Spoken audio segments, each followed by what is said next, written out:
Hello and welcome to Acorns to Oaks. My name is Sarah. And I'm Christine Dixon, and we're both behavior analysts. And Sarah is also a nurse practitioner. That's right. And today we're going to talk about a very important issue that has been on our minds. Yes. Well, we just got back from APBA conference. Super fun in New Orleans, or Nolans, as they say. We got a chance to see some remarkable talks. Yeah, symposiums. Really great talks. Always nice to be plugged into what's going on in the ABA community and to see what's changing and what's coming up. Very exciting. Maybe should we start with explaining a little bit about what ABA is in case some people listening in are not aware? Absolutely. Yeah.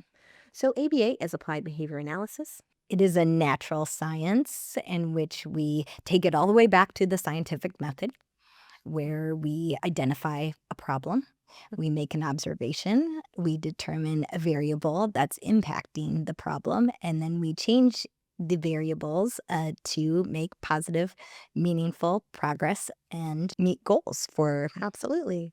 So what that means for most of our clients, we're looking at improving communication skills, improving self-management and social skills, and really helping people to live full, high-quality lives, which looks different for every person.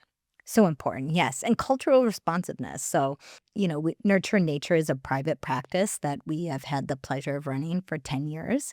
And I think one of the keys to success of being in Los Angeles and holding a market share in this highly competitive market has really been how we tailor the programs. Just like a Italian suit is well tailored and made, clinical programs should be very well tailored, and that's taking time to meet your clients and meet the learners and determine what is important for your family and what you want to see.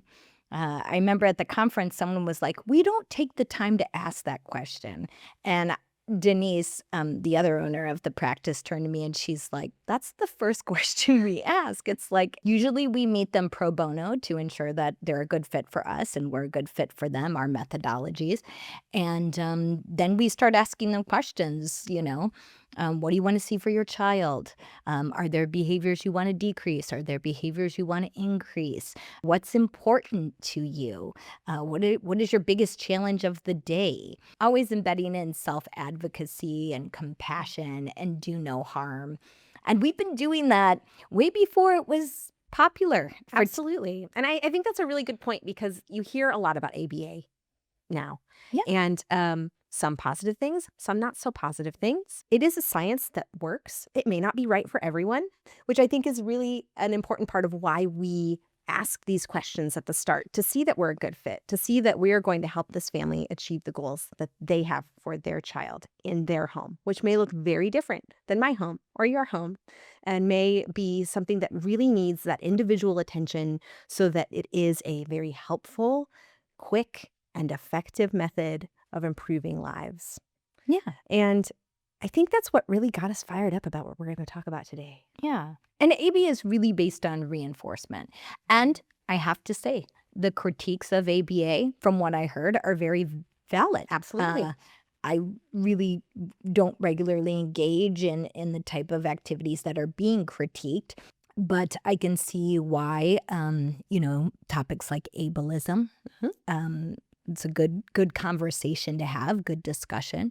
I can see how stereotypy for some can be a coping skill, and how we might not necessarily need to treat that every time.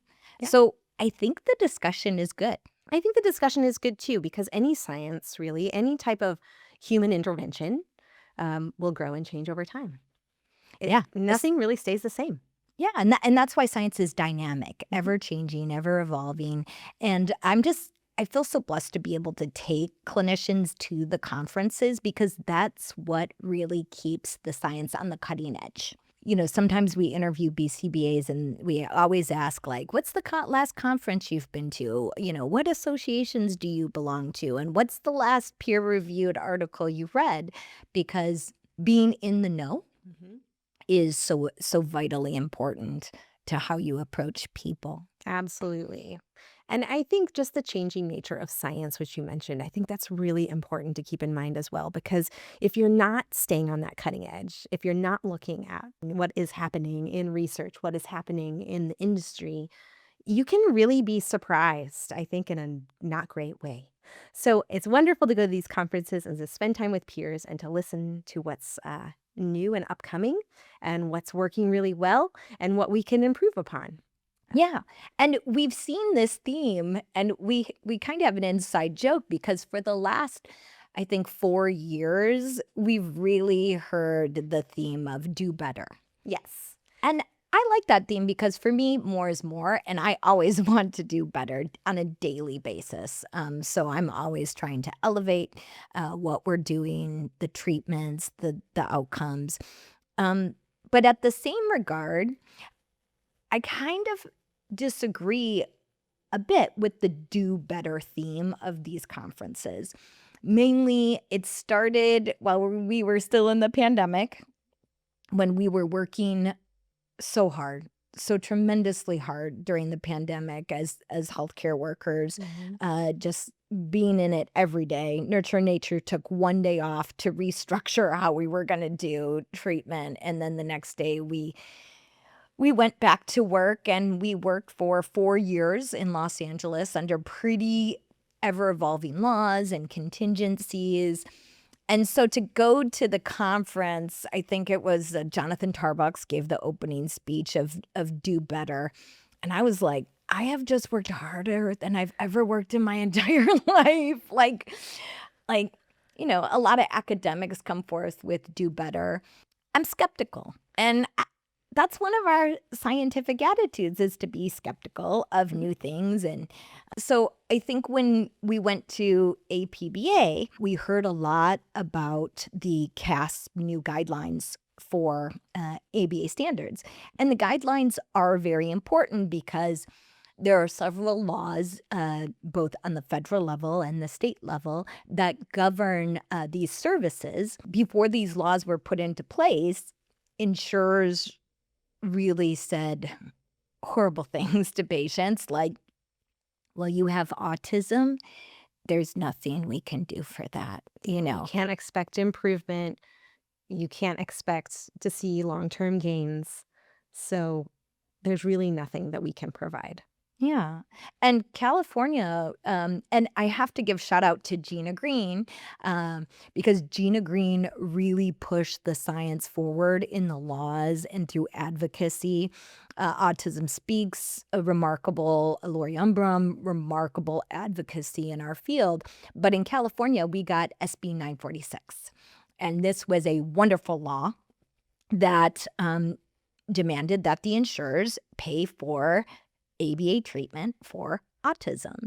And so people that never had access to care started getting this remarkable access to care for those that want it. Now, Absolutely. as you said in the beginning, it's not for everyone, and I understand that Mhm. completely. And we also have a federal law called the Mental Health Parity Act, and this provides overall federal protections for mental health, which is so vitally important for our So country. crucially important, Yeah. especially as we see how mental health affects every other part of your life. It affects not only your mental health, but your physical health, your ability to interact with other people, your ability to have jobs and relationships, and to live in community in a safe way.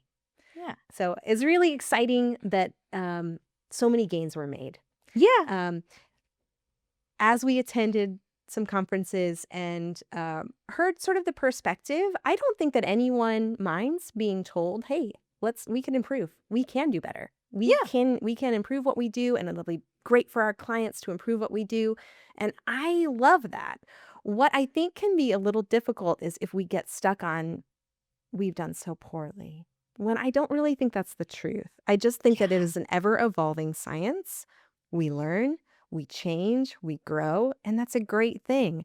I don't think that there needs to be such a focus on how we could have done better 20 years ago, 30 years ago, 40 years ago. I think take those lessons and build upon them. Yeah, retrospective history, looking back, it never works out. You can't apply today's standards to 20 years ago. Um, Mhm. We saw a little bit of that, I think, with like America's Next Top Model. Do you know that controversy that's going on I where actually haven't seen that. they're applying today's standards to that television show, and it's a bad look, and it's always going to be a bad look, even in medicine, when you apply Absolutely. today's standards to, the Renaissance period. It's a Yeah. bad look Yeah. what medicine was doing back then Yeah. compared to today's standards.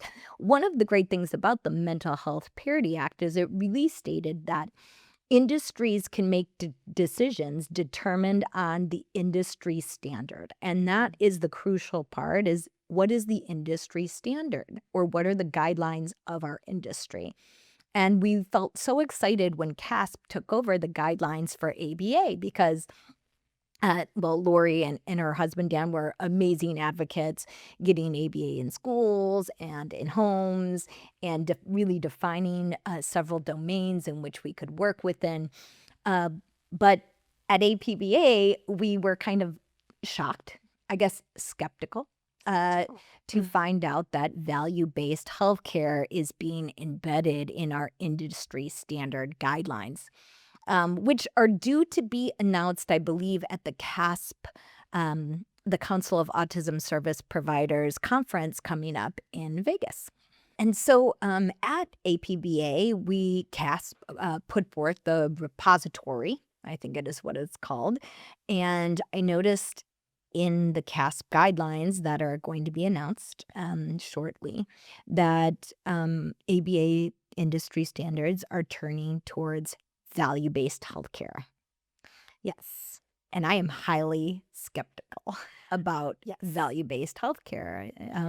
Yeah. So our understanding, and we may be wrong, as this is a new concept for us, is that value-based healthcare will determine what is reimbursed for results over time spent. So that sounds great, right? Better results is what we're looking for. Yeah. Well, we don't live in a world where everyone is the same. Yeah. So- And the equation behind it. Yes.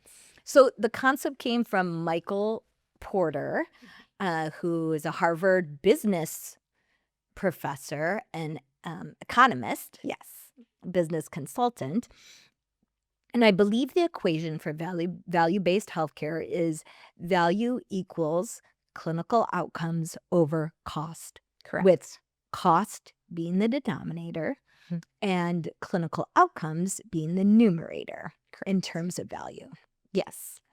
Yes. So ways that this has been applied in medicine include weight loss drugs. Yes. You may be prescribed a weight loss drug, and within 1 month, you are expected to lose 12% of your weight, or you will no longer have insurance coverage for that medication. That is my understanding of how that works in a medical setting.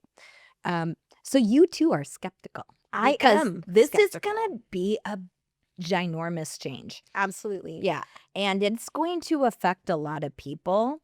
I'm highly skeptical about value-based care, mainly because it is the language of the insurance companies. And it's interesting because just 2 years ago, the industry was really pushing towards, and I also heavily pushed towards, cultural responsiveness. Mhm. This is a very great concept. It's an important concept towards autonomy, how we create goals, and cultural responsiveness, and working with so many different families really comes to build meaningful goals, because who's determining what's of value Mhm. and what's meaningful? Is it the family or is it the insurer? Correct. And it seems like if CASP goes ahead and announces these guidelines, that it really is going to be the insurer. And there's a lot of criticism, and we should be skeptical, you know.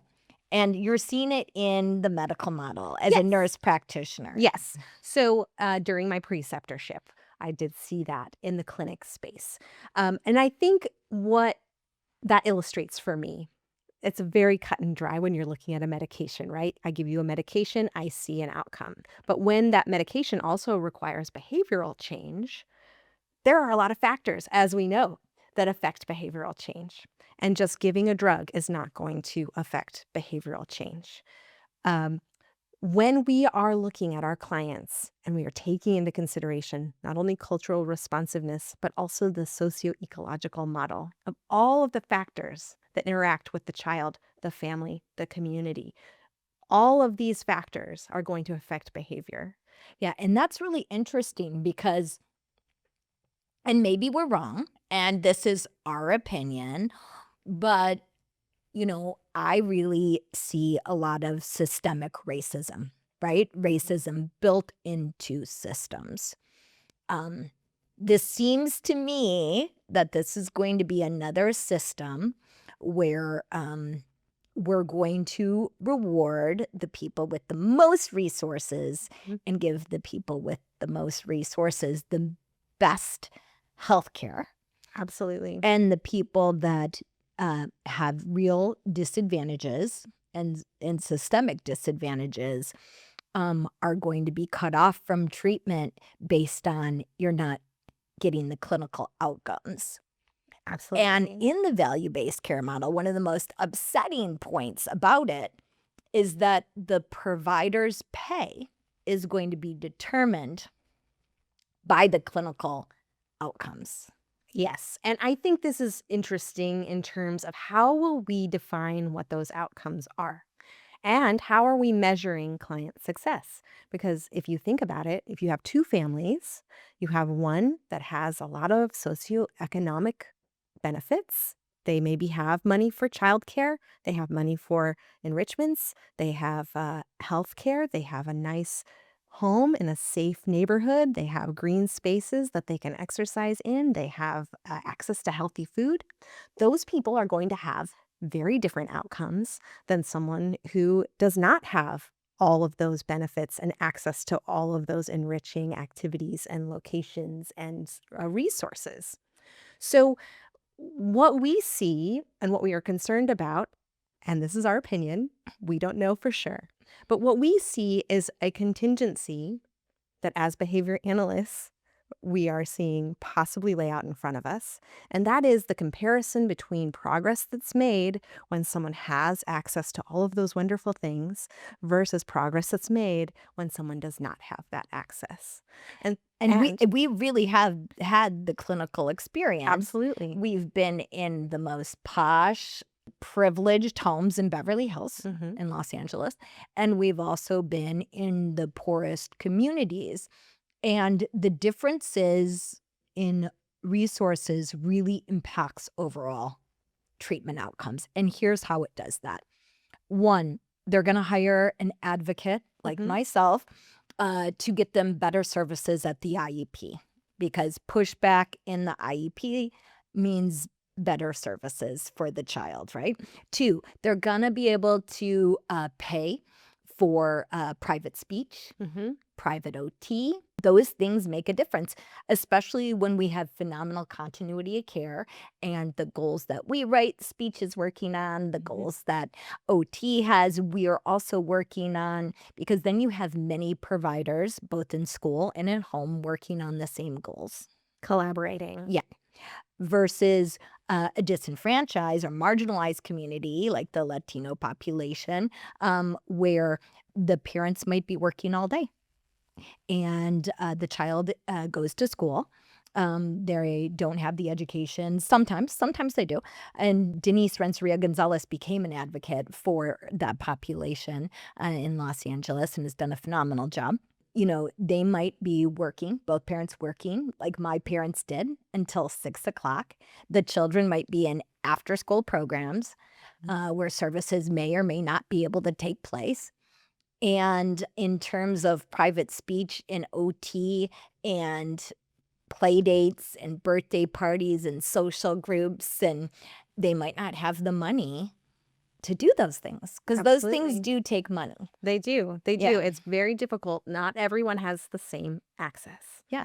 We also see this in food, right? We know Absolutely. that good food helps development, right? does. There's the omega-3s are recommended and fish oils for brain health during And just development. basic vitamins and nutrition and what you get out of basic healthy diet really impacts development in your brain, in your muscles, in your bones, throughout your body. So if you're unable to access healthy foods, if you're unable to access after school enrichment and athletic programs and private speech and OT, you're not going to have the same outcomes. So if what we're looking at here is outcome over cost and who is paying that cost As what equals value, is what equals which value and what equals what will be funded, we see a long-term reduction in care being offered to the most vulnerable of our clients and families. Um, and it's heartbreaking. it's It not, really is. It's a yeah, system that's going to lead to, in my opinion, many, many, many problems.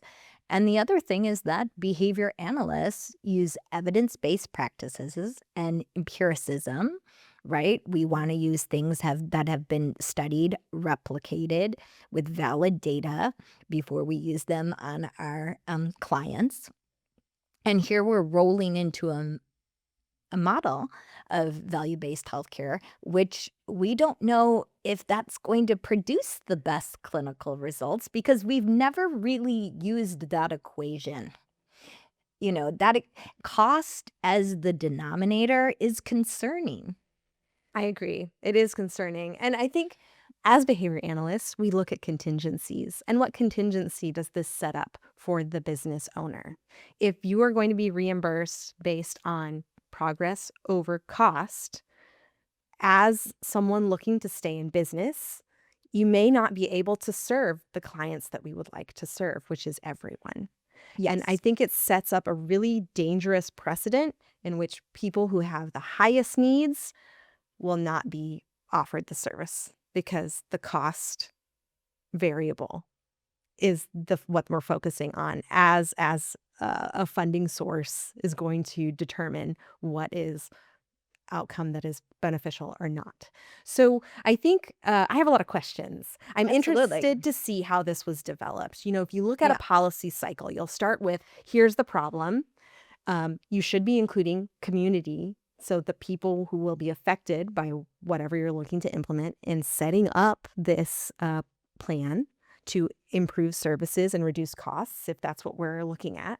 And then roll out something that you're going to implement, right? It shouldn't go straight from, well, the cost is too high and the service isn't as good as we think it should be, so let's just cut the funding. I don't think that's going to lead to excellent services. I think it's going to lead to exclusion. I do too, because as providers, when you look at there's confounding variables to treatment, taking it all the way back to the scientific method. We are a natural science. We are not a social science. Mhm.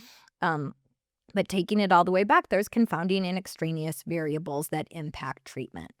And in this case, with the most vulnerable population, there are so many variables like comorbidity. Yes. Yes. So if you have a genetic disorder in addition, if you have pediatric feeding disorder in addition, if you have any sort of comorbidity that could affect your behaviors, you're going to need more service. And what is going to be the scientific method to evaluate the insurance company's value? Like, how are they going to take into account all these variables? Absolutely. And who is defining what this progress is?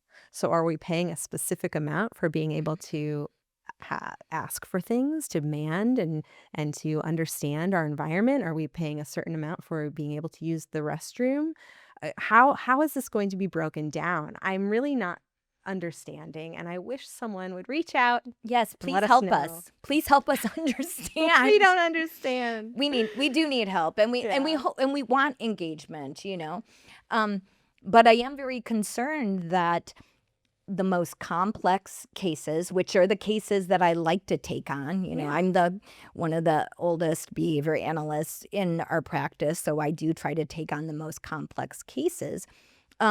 Those cases sometimes do not produce the best clinical progress. So is value-based healthcare going to make providers not want to take on those highly complex, severe behavioral cases?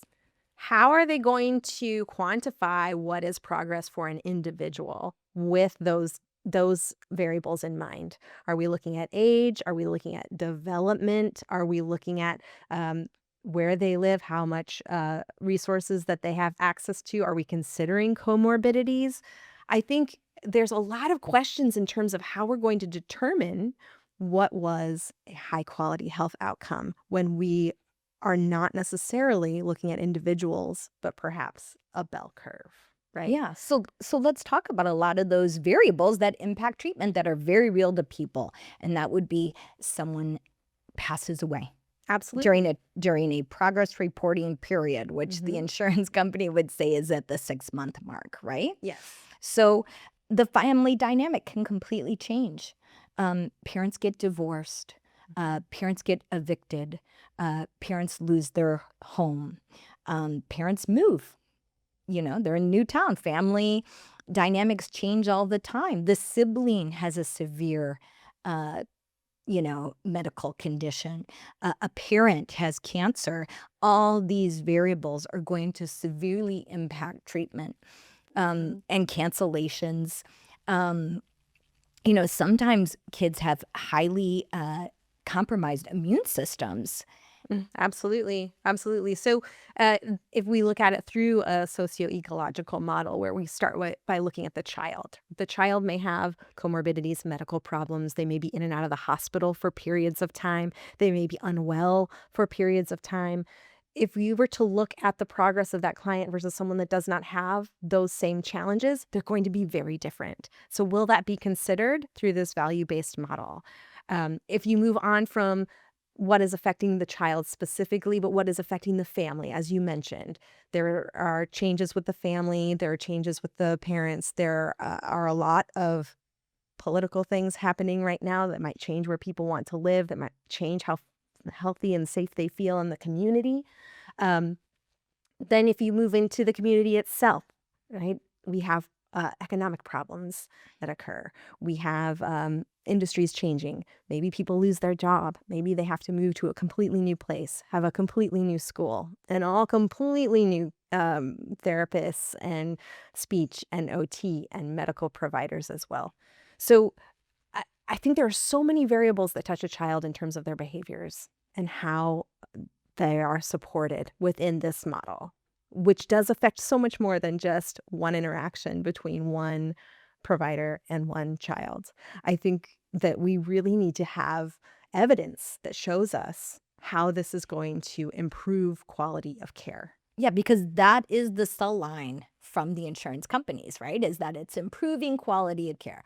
Well, I'm all about improving quality of care. And I think that happens with providers at education level and taking your company and teams to conferences, seeing the academics research, which is so vital to drive our science, behaviorism, that whole science behind the academics driving what's the most efficient, dynamic treatment, but using that empiricism and replication of studies.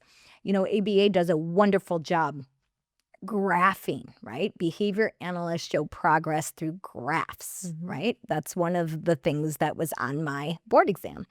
Um, we do within single subject research design, meaning we're going to track all the frequencies of the maladaptive behaviors, and we're going to track all of the replacement behaviors that we want to teach. And we're going to graph that either in terms of percentage of opportunity or rate or, standard acceleration. Mhm. And so that's how we always traditionally demonstrated progress is we took baseline, we changed variables, we proved functional control, like, hey, we changed this one thing and then this happened and the behavior started going down.